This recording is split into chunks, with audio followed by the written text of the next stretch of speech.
Someone stole my credit card and bought an iPad but had it shipped to my house. What's your best stupid criminal story? Story 1. Mine was stolen once. The person ordered about $75 worth of pizza and had it delivered to their house. I visited the pizza place, said I needed a receipt for the pizza, so my company would pay me back. They gave me a receipt showing the address they delivered it to. Turned it into the police in town and they were on the news 2 days later. Story 2. My parents were driving home and saw their second car coming the other way, turned around, followed it, and stole it back with their spare set of keys. And yes, obviously then reported the matter to the police. Story 3. A friend of mine had his backpack with his $1,400 engineering laptop in it, stolen, while at the campus food court. I had a weird gut feeling it would turn up on Craigslist, or somewhere similar. Every day for a week I checked Craigslist. Exactly 1 week later, I found the laptop. This extremely stupid criminal took a picture of the laptop screen with my friend's login name. Yeah, very stupid criminal. So I contacted the seller immediately via email, and he responded within 20 minutes.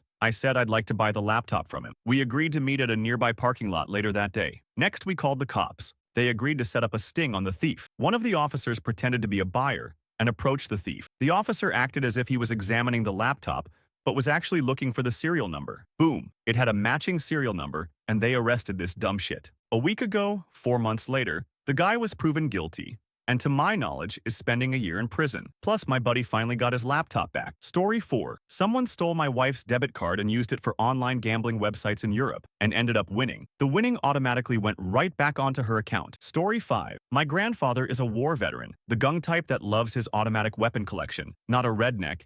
He actually lived up in northern USA. He just was a high-ranking human weapon with a love of guns. Fast forward from 1950 to 1999, retired and nearly 80 years old, my grandfather was out on his lawn power washing his boat when a thief came up behind him and ordered him into his house at gunpoint. While inside the house, my grandfather instructed this single thief that all of his money was upstairs, in a box in his coat room. Thinking my grandfather an old and weak person, the thief leaves him alone to go retrieve his loot upstairs. Grandfather goes to his gun case in the other room, retrieves an M4A1 assault rifle. He makes a quick stop at his liquor cabinet to pour himself a glass of scotch and is waiting silently in a rocking chair facing the stairs. There was no money in the coat room closet. The thief was angry now. Rushing down the stairs, he nearly himself when he sees an assault rifle pointed at him. He stumbles down the stairs and knocks himself out cold on the hardwood railing on the way down. Grandfather ties him up and calls police. Dr. Do at least a little research before you rob Granbo. Edit. I know rednecks live all over the USA, not just the South. My Granbo was against the disrespectful way some Southern gun owners treat gun ownership and their lack of respect for good scotch. I wanted to make sure he was not called a redneck, for he wouldn't appreciate it. Edit. The so. About the scotch, I used to question it as well, but he once told me that I thought I was going to have to kill someone that day. I didn't want to kill or die without scotch nearby, ever again. Edit. Number 3. Here is the best picture I could find of the weapon I remember seeing in his collection. Edit. Number 4. Thank you for all of your support of Granbo. He would probably like for me to share with you one of his favorite things to say. If you can't solve a problem with a machine gun or your try using both at the same time. Story 6. One of my friend's co-workers worked at a petrol station. One night when he wasn't working, he put on a mask and robbed it with his friend. He demanded the extra cigarettes which were located under the counter from the clerk. The clerk just replied there weren't any cigarettes there. He realized, yes there are. I know because I work here. Story 7. Stupid girl found my debit card after I had dropped it on campus. Took it to Wilson's Leather and bought her boyfriend a leather jacket. When my card didn't have enough on it to pay the whole cost of the jacket, she used her own debit card to finish paying it off, all on video. Story 8. I've got one, from this past weekend actually. I volunteer cleaning up a local park. It's called a park, but it has no facilities, no employees, etc. It's really more of a forest, and it doesn't get much official attention. Anyway, almost every day, I walk through, pick up trash, and ensure it's properly disposed of. It's a beautiful park, and I like to keep it that way. So Sunday afternoon, I found that someone had dumped a huge amount of construction debris in the park along one of the access roads. As I piled it up neatly, I found a receipt with a guy's name, address, and phone number, along with a description of his vehicle, including the make, model, mileage, and VIN. So I called the state park police and asked to speak with an officer, showed him the dumped trash, showed him the receipt I found, and made a formal complaint. He gave me the usual, "We'll let you know if we need anything else from you." The officer called me last night to thank me for finding the receipt. He said they went and paid the guy a visit, found that vehicle in the driveway, and he answered the door. "Are you John Doe?" He said. "Yes, that's me." The officer said he insisted he knew nothing about illegal dumping. No surprise. And when it seemed like the interrogation was going nowhere, he pulled out the receipt, and then the guy said, "That's not my name." He already said it was him. The officer told me that's when he said, "Okay, sir, if you're not going to properly identify yourself, you're under arrest for obstructing a government official, a Class A misdemeanor, and we'll fingerprint you at the station and find out who you really are." Suddenly, the guy's story changed. He was the guy on the receipt, that was his truck, and he dumped the trash in the park. The officer even said that the guy said, "I never thought I'd get caught," and he wouldn't have either, if it wasn't for us meddling kids. TL. Dear. Guy dumps construction debris in park, leaves receipt with name, address, phone number, make, model, color, mileage of vehicle, and VIN. Guy lies about it when questioned by police. Comes clean after confronted with receipt. Story 9. There's a place in the not-so-nice area of Dallas that sells insanely precise novelty driver's licenses for a justifiably high price. These two geniuses were in line ahead of me purchasing theirs, and one of them put his actual birth date on the thing. Dumbass paid $150 for a fake ID that says he's 19. Now that's some Aggie genius there. Story 10. My soccer team was playing a game at a local park. During the game, a sketchy-looking guy runs through the pitch we are playing on, holding several cell phones. We soon realize that said valuables belong to us and begin chasing him. He probably thought that he has made a profit, stealing cell phones worth hundreds,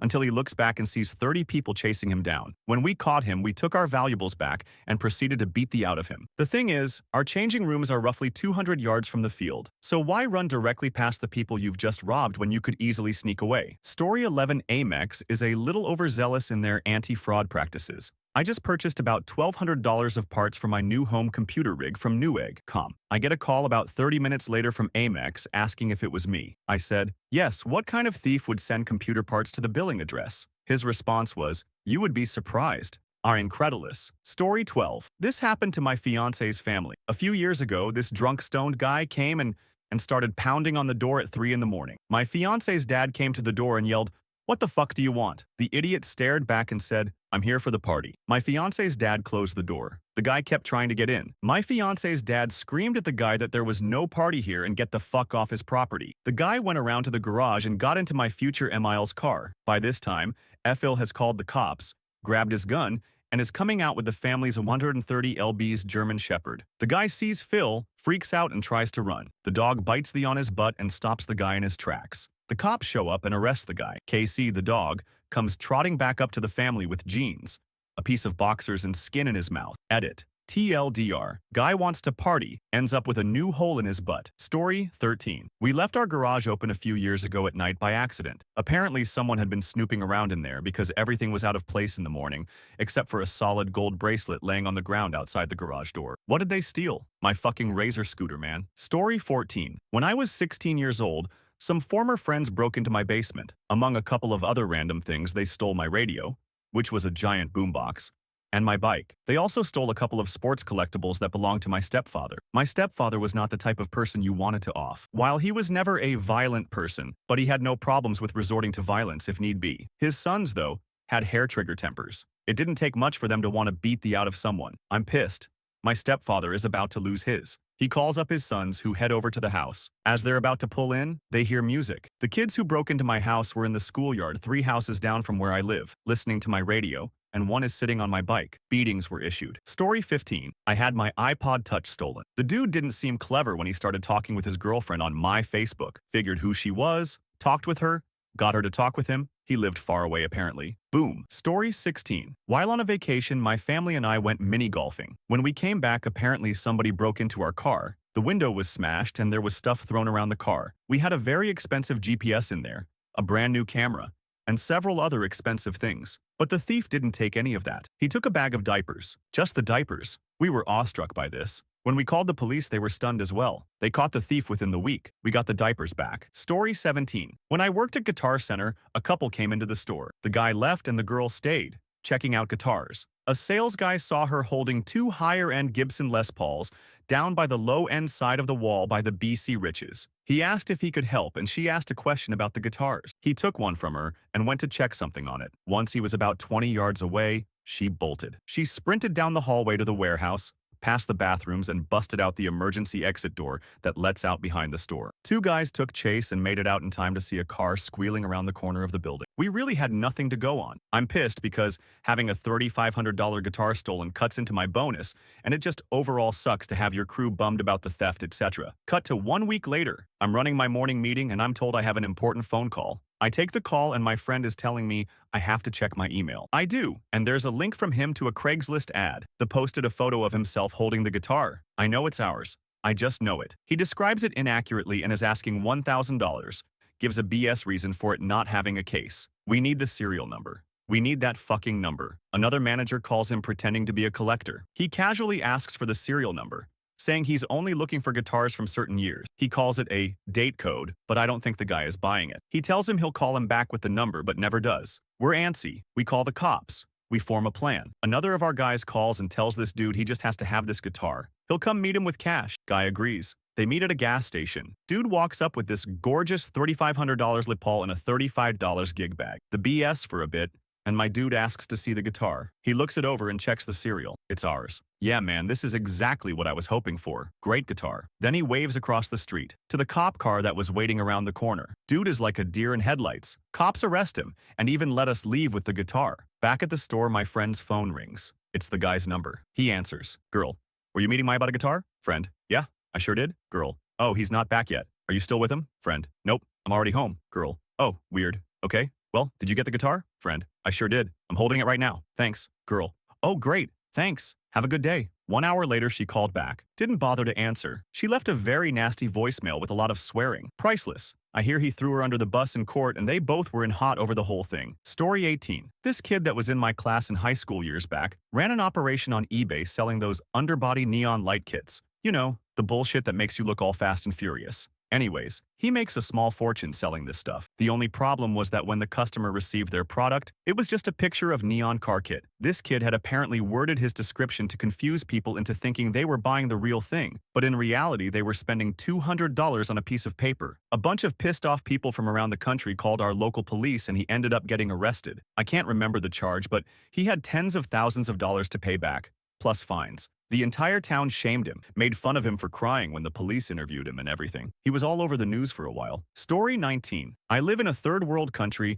and my parents got a phone call from someone who first put a crying girl on the line and claimed they've kidnapped me. I was with them at that time, so they knew it was fake. The conversation went like this. Dad, that's weird. I don't have a daughter. Dumbass criminal. You don't? Oh, so do you have a son? Dad, no. Dumbass criminal. Oh, how about a younger sister? My dad hung up at this point. Story 20. I would have bought a GPS tracking device and as soon as the iPad came, switch it with the tracker, place the package outside, wait and see where it goes, and beat the out of this person. Edit. Spelling device. Deceive. Story 21. My friend's house was broken into. They removed a drawer from a chest of drawers, tipped out the contents, and filled it with Xbox PS3 games before bailing. One of the things they tipped out was an envelope filled with $3,000 cash. Edit. The money jock envelope was already in the drawer. The burglars didn't drop it or anything. I assume they just thought it was empty or full of junk and hence not worth stealing. So they tipped it out with the rest of the stuff, which I guess isn't as awesomely ridiculous and cool, but it's still a pretty funny thing to happen. I didn't even know $3K could fit in an envelope. Story 22. The first time my dad was on jury service,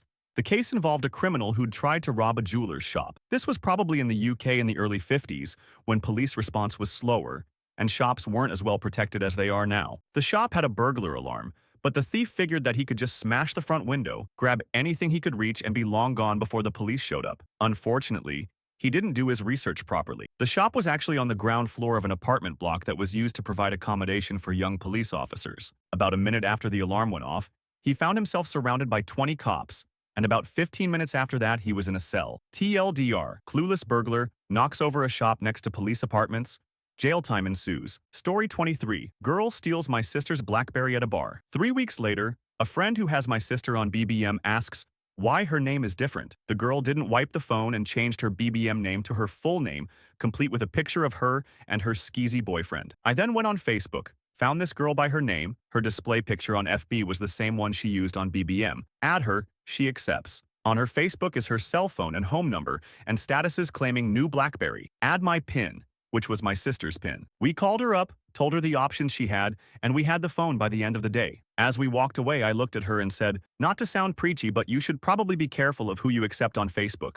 She blank stares at me as I sit in the car. I think that's the moment she realized I was the guy whose friend request she accepted. Story 24. When I was about 14 or 15, some kids who lived a few miles from me rode their bikes over to my house while my family and I were on vacation, broke a window in our sunroom, and made their way to our basement where they proceeded to steal all of my video games. After the initial shock wore off, I started collecting clues. I looked through our missed calls for that week, and one of them was from the house phone of these little shits. Knowing these kids were little bastards, I had my mom call the phone number and ask the mom if her kids had any specific new games. When she confirmed that they did, my mom let it spill that someone had broke into our house and helped themselves to those exact titles. Their mom was furious and made them give me all of their games and work on our farm for a few months. Told her I got to see in BMXXX. Story 25. A friend of mine was mugged by some teenagers. He wore a fluffy jacket, so when the muggers frisked him, they didn't find his mobile phone but got his cash. As they were leaving, he heard them say that they were taking a taxi to a specific store. So,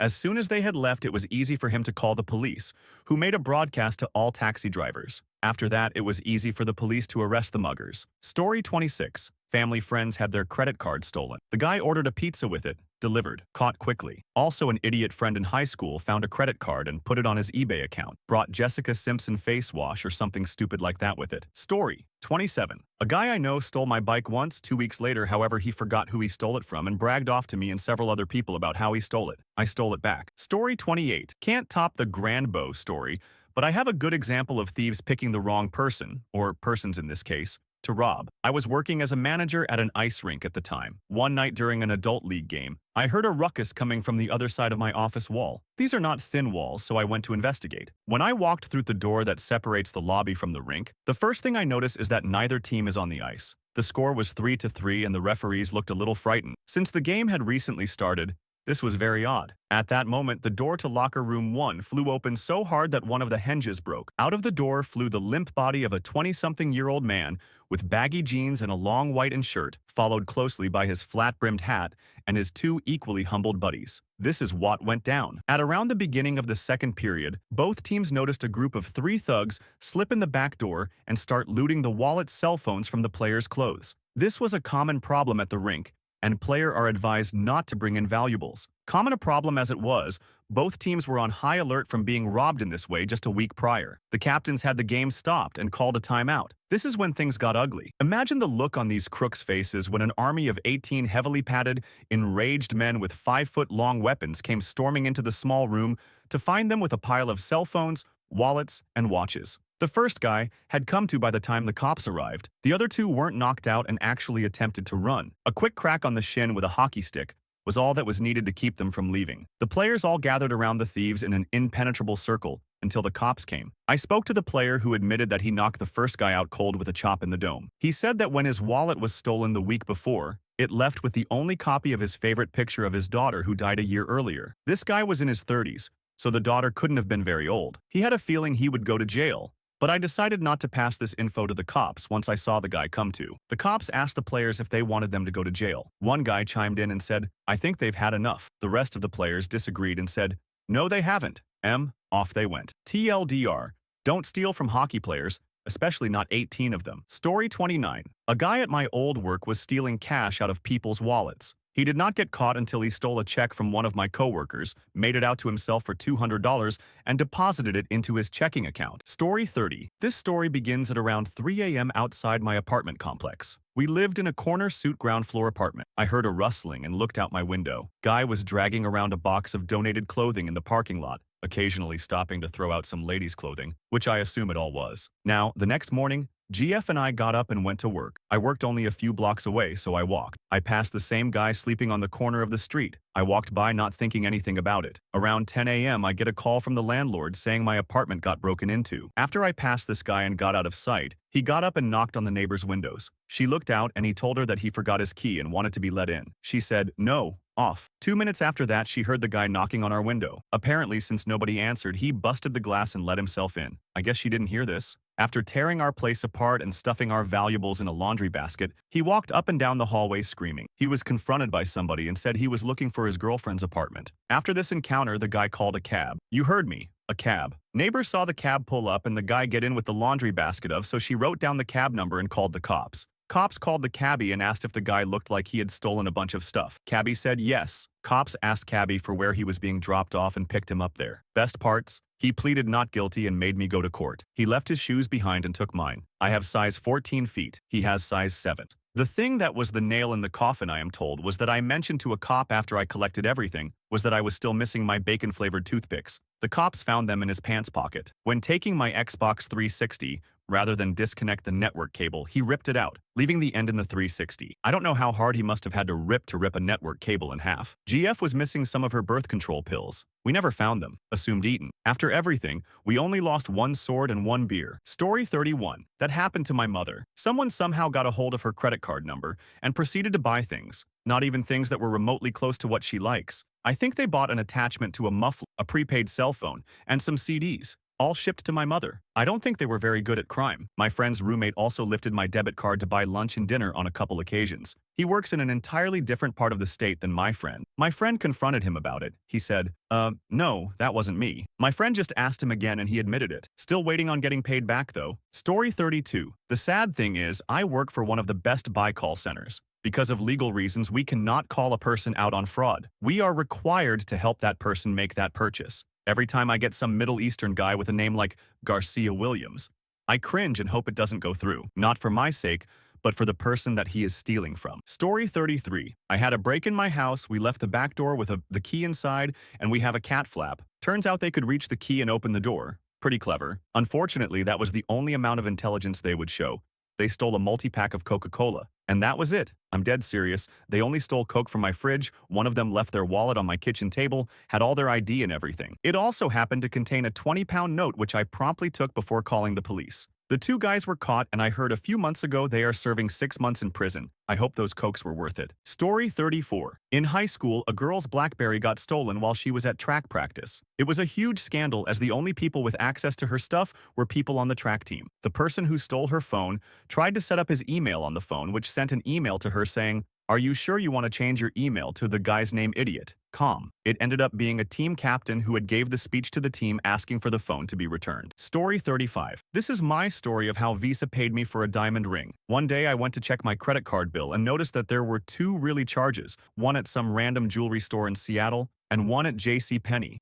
This was back in 2003 before they would call you instantly. I called them and they said they would take care of it. The charges were removed immediately. I thought I was done with the whole thing. My wife's family lives out of the country and we go visit them every year for Xmas. Everyone just buys stuff and ships it to us in the months before, so we get random packages all the time. A day or two later, my wife, then girlfriend, calls me at school and says, did you order a 3-diamond engagement ring? Now, she knows it not for her cause she hates diamonds. We quickly figure out that this must be the $2,000 charge on my credit card bill. It seems they had the item shipped overnight. No idea why they sent it to my address. Maybe they were hoping to pick it up in the mail. It's almost time to fly out of the country, so we stash it in my desk and figure we will deal with it when we get back. 3 weeks later, when everything is settled down, I call JCPenney and explain the situation. I am very clear. I have the ring, did not pay a dime for it, and would be happy to get it back to them if they send me a shipping box. They offer to send me a prepaid thing so I can return it. A couple days later it arrives, but it is only a shipping label and I don't have the original box. I don't want to be responsible for the item getting damaged in shipping, so I call JCPenney and SL paying the whole thing again. They say I should just bring the label and ring to a local JCPenney, and they will take care of it. So we hop in the car and go to the local store. Here is the flow of events. The service desk won't help us. Anything jewelry must be handled by that dept. The jewelry. Dept looks up the order and finds that it is a special order, and only the special order dept can do anything with it. There just happens to be a special order counter downstairs. So we end up at the special order counter, and I explain the whole story to the guy behind the counter. He gets his manager, and I explain it again. I am very clear that this is not my ring, and I have not paid for it. The guy at the register, with his manager standing behind him, tells me that the only way he can ship the ring back is as a return, and he has to put the full amount back on the original credit card. His books need to match in, out, and so that is his only option. I ask if they are going to be mad that they paid me for the ring, and he says, if they come after anyone, it is going to be me. Okay then, I say, as I hand him my credit card, and he puts $2,000 on it. I figure in a week or two, JCPenney will call and get their money back. The call does not come. Not in 3 weeks or 3 months. A year later, the credit card company gets tired of me having such a large positive balance and mails me a check for our $2,000. So Dr. Crook buys a ring with my card. JCPenney pays me $2,000. Story 36. They didn't make a mistake sending it to your address at all. It was fully intended. Most people won't have noticed that had been charged to their credit card. They would have simply left the parcel outside and later the criminal would have picked it up. The criminal this way doesn't have to give an address out, which he could be linked to, nor does he have to show his face. The worst case scenario is that someone finds out, such as yourself, and all that they have given away is a phone number. Story 37. I had the exact same thing happen to me, except instead of an iPad, my dumb identity thief bought a 4-pack of cheap knockoff Nintendo DS styluses. Amazon didn't even want them back. They gave me a refund. I canceled my debit card, and I just threw the crappy styluses away. I talked to the cops too, but they didn't seem to give a. Story 38. I've had this same thing happen about 8 years ago. The idiots used my debit card info to purchase a digital camera and computer parts about $800 total from Newegg, and then had them shipped to my address. Called up Wells Fargo as soon as I noticed the charge, and they handled it fairly quickly. 3 days later, I was refunded the purchase and returned the merchandise to Newegg as soon as it arrived. I considered myself pretty lucky that the miscreants used incredibly poor thievery technique. Story 39. When I was working as a waitress, I often used to go to great lengths to stop dine and dashes in progress, once jumping through the open pub window and chasing a trashy woman in Daisy Duke shorts. She was at least 50 years old. Several blocks. I was wearing a skirt and heeled sandals before catching her and getting my money. But this story isn't about that time. This one night, a guy, mid-20s, was sitting alone having dinner. He ordered a steak dinner, a couple of beers, and some top-shelf shots of bourbon and whiskey. He ran up a $75 tab over his dinner. I come back from the other dining room to see he's not at his table. In fact, he's gone. I realized I had a dine and dash. Since it wasn't very busy, I grabbed one of the line cooks. We jumped in my car and proceeded to drive around the neighborhood looking for him. After 20 minutes with no luck, I stopped the car and said to my coworker, "We are going about this all wrong. You're a young guy, you like your alcohol, you just ran out on a bill after having a few drinks. Where do you go?" "The next pub." We drove up to the pub just down the street and walked in, and there he was, seated at the closest booth to the door. I slid in one side, blocking him in. The cook slid in the other. I slapped his bill down and said, "You owe me some money." The look on his face was priceless. Turns out he had no money or credit cards on him. The second pub was pissed when I told them about what was going on and his lack of dollars. But I did take a piece of ID as collateral. It was real. He was so embarrassed, he apologized and promised to come back the next day to settle his tab, which he actually did. And he left me a generous tip. I don't get people. Edit. Accidentally. A letter. Just remembered another stupid criminal anecdote, too short for a story. Some broke into my car by smashing the window and stole my CD collection, which was all opera. Expensive to replace, but I enjoyed the thought of some idiot delinquent checking their haul and going, "Fuck." Story 40. When I was 15, I came home from the bus stop with a friend one day to see our back gate open and a bunch of silverware and platters piled up on the back porch next to 2 bikes. I looked and saw that the window on the door was broken and realized we were being robbed. I asked my buddy to watch the back door while I went into the garage and grabbed my full-size aluminum baseball bat and yelled into the house, "What do you think you're doing?" Seconds later, a head peeked out of an upper floor window, saw the large person with a baseball bat, looking menacing next to their loot and transportation, and jumped off the second-floor balcony and ran for it. His partner ran out of the front door. They did get away with some personal info they tried to use for identity theft, but everything else they planned to steal was still there. When the police came, about 4 hours later, because Detroit, and looked at the pile of goods, they said, "And they tried to steal your bikes too?" Without blinking, I responded, "Yes, officer, can't believe those bastards tried to take our mountain bikes." After they left, I spray painted them new colors so they wouldn't be easily identifiable, and enjoyed the coolest bike I ever had. TLDR, disregard larcenists, acquire velocipedes.